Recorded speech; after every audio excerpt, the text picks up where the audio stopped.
34,000 కోట్ల రూపాయలు సంఘాలకు సహకారం అందించాలని ఇవాళ మేము అనుకున్నాం. ఆడబిడ్డలకు అదాని అంబానీలకే పరిమితమైన సోలార్ పవర్ ప్రాజెక్టులు ఇవాళ మా ఆడబిడ్డలకు మహిళా సంఘాలకు ఇచ్చి వాళ్ళని పారిశ్రామికవేత్తలను చేసి కోటీశ్వరులను చేయాలనుకున్నాం.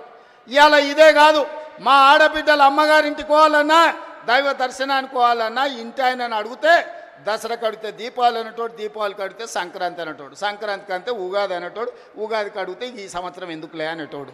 కానీ ఇవాళ ఈడ వేలాది మంది మా ఆడబిడ్డలు వచ్చారు.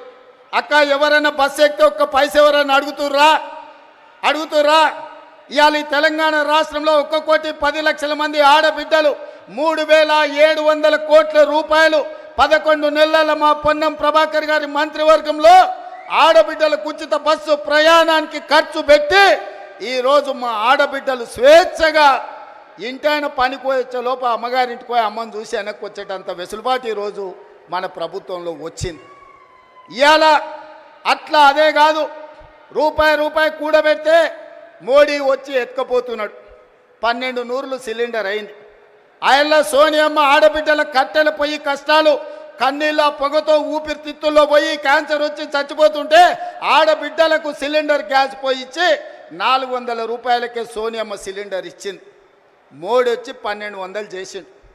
మరి ఆడబిడ్డల కష్టాలు చూసి ఇవాళ ఆడబిడ్డలకు 500 రూపాయలకే ఉత్తమ్ కుమార్ రెడ్డి గారి మంత్రివర్గంలో ఆడబిడ్డలకు 500 రూపాయలకి ఇవాళ మనం సిలిండర్ ఇస్తున్నాం.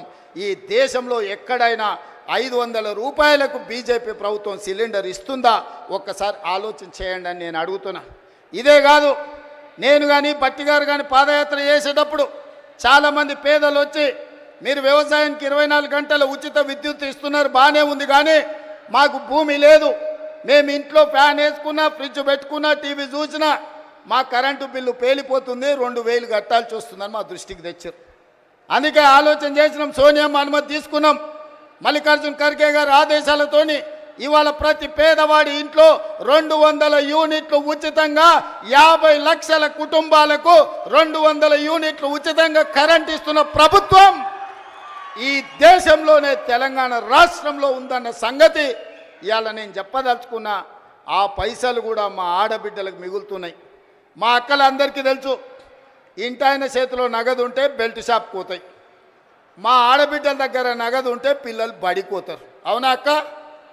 ముందలంతా మా వాళ్ళు కూర్చున్నారా, వెనకాల అక్కలను అడగకుండా మీరంతా అడ్డం కూర్చుంటే ఎట్లనే? ఇవాళ నగదు ఇంటాయన చేతులుంటే ఊర్లో మంచినీళ్ళు దొరికినా దొరకకపోయినా కేసీఆర్ తెలిసిన బెల్ట్ షాప్ దగ్గర పోతుంది ఆ నగదు. కానీ మన ప్రభుత్వంలో కరెంటు బిల్లులతో మిగిలిన నగదు, అదేవిధంగా సిలిండర్లు మిగిలిన నగదు, ఈరోజు సంఘాలకు నగదు జీరో వడ్డీతో ఇచ్చిన నగదు మా ఆడబిడ్డల దగ్గర ఉంటే మా ఆడబిడ్డల నగదుతోని తమ బిడ్డల్ని బడికి పంపించి ప్రయోజకుల్ని చేస్తుండ్రు. ఇవాళ వాళ్ళ చేతిలో వెసులుబాటు ఉండాలి, ఆడబిడ్డ చేతిలో పెత్తనం ఉండాలి అని ఇవాళ మేము కోరుకుంటున్నాం. కేసీఆర్ ఏమో ఆడబిడ్డలకు పెత్తనం వస్తే తాగుబోతోళ్ళు ఉండరు, తాగుబోతోళ్ళు లేకపోతే ఆయన సంఘాన్ని కోల్పోతా అని ఆయన అనుకుంటున్నాడు. ఎందుకంటే ఈ రాష్ట్రంలో తాగుబోతుల సంఘానికి ఏకగ్రీవ అధ్యక్షుడు ఎవడని ఉన్నాడా అంటే ఆయన కేసీఆర్. ఈ వేదిక మీద నిఖత్ జరీన్ ఉన్నది, ఆ అమ్మాయి బాక్సింగ్కు ఛాంపియన్. ఈషా సింగ్ ఉన్నది, ఆ అమ్మాయి స్పోర్ట్స్కు ఛాంపియన్. అదేవిధంగా దీప్తి అని వరంగల్ నుంచి పారామెడికల్లో కాంస్య పథకం తెస్తే ఈరోజు ప్రభుత్వ ఉద్యోగం ఇచ్చినాం. వాళ్ళందరూ క్రీడలకు, సానియా మిర్జా టెన్నిస్కు బ్రాండ్ అంబాసిడర్. ఇట్లా చెప్పుకుంటూ పోతే ఒక్కొక్కరు ఒక బ్రాండ్కు అంబాసిడర్లు. కానీ మన కేసీఆర్ దేనికి బ్రాండ్కి అంబాసిడర్ అయ్యా? ఫుల్కో ఆఫ్కో బ్రాండ్ అంబాసిడర్ ఆయన. అందుకే ఈ రాష్ట్రాన్ని మొత్తం ఒక తాగుబోతుల సమూహంగా మార్చి ఊర్లో బెల్ట్ షాపులు తెచ్చి మందులని మనుషుల్ని మందులో మత్తులో ముంచి ఆలోచన చెయ్యకుండా చేసి అధికారంలో కూర్చోవాలి అనుకున్నాడు. కానీ తెలివిగల తెలంగాణ ప్రజలు తేరుకున్నారు, దిమ్మ తిరిగే జవాబు ఇచ్చిండ్రు. ఇవాళ ఆయన అంటున్నాడు ఏం కోల్పోయినరో తెలిసిందని. ఏం కోల్పోలేదు కేసీఆర్ గారు, మీరు ఆ ఫామ్ హౌజుల్నే ఉండండి, కావాలంటే వైన్ షాప్ ఆయనకు చెప్తా, కావాల్సినప్పుడల్లా సీసాలు నీకు అందిస్తూనే ఉంటాడు. ఆ బిల్లు కూడా నువ్వు కట్టకు, మా వాళ్ళు కడతారు, మా పిల్లలు కడతారు. నీ ఇంట్లో 4 పదవులు కోల్పోయారు తప్ప తెలంగాణ సమాజం ఏం కోల్పోలే. నీ నౌకరి పోతే తెలంగాణ నిరుద్యోగ యువకులకు నీ తండ్రి కొడుకుల నౌకరి ఊడగొడితే తెలంగాణ నిరుద్యోగ యువకులకు 10 నెలల 50,000 ఉద్యోగాలు ఇచ్చిన ప్రభుత్వం ఈ దేశంలో ఏదైనా ఉంది అంటే అది ఇందిరమ్మ ప్రభుత్వం.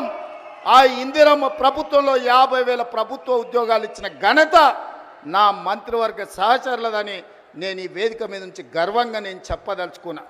అదేవిధంగా ఇవాళ నీ కొడుకు నీది నౌకరి ఊడగొడితే ఇవాళ 23 లక్షల రైతు కుటుంబాలకు 25 రోజుల్లో మా భట్టి గారి చేతుల మీద 18,000 కోట్ల రూపాయల రైతు రుణమాఫీ చేసిన రాష్ట్రం ఈ దేశంలో ఉందంటే అది నా తెలంగాణ, నా ప్రభుత్వం, నా సహచర మంత్రివర్గ సభ్యుల సహకారంతో రైతులకు ఈరోజు 18,000 కోట్ల రూపాయల రుణమాఫీ చేసినాం.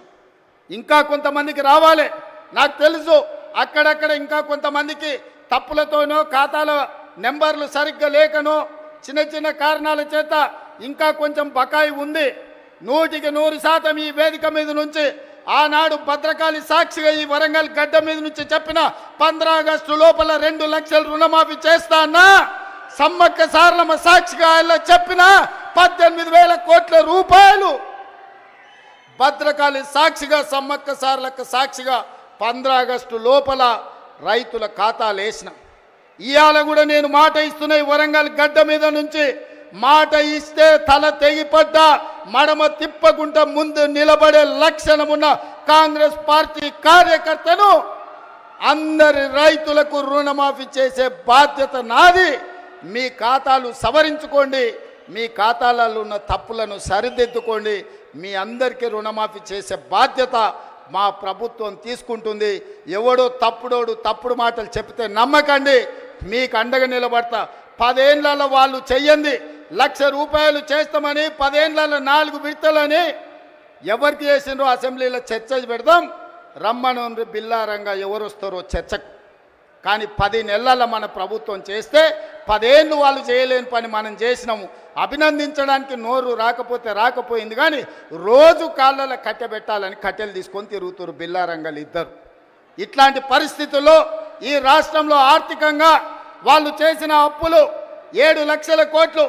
ఇవాళ ఈ రాష్ట్రంలో ప్రతి నెల వస్తున్న ఆదాయం, పాత్రికేయ మిత్రులారా రాసుకోండి, ప్రతి నెల ఈరోజు తెలంగాణ రాష్ట్రంలో వస్తున్న ఆదాయం 18,500 కోట్లు.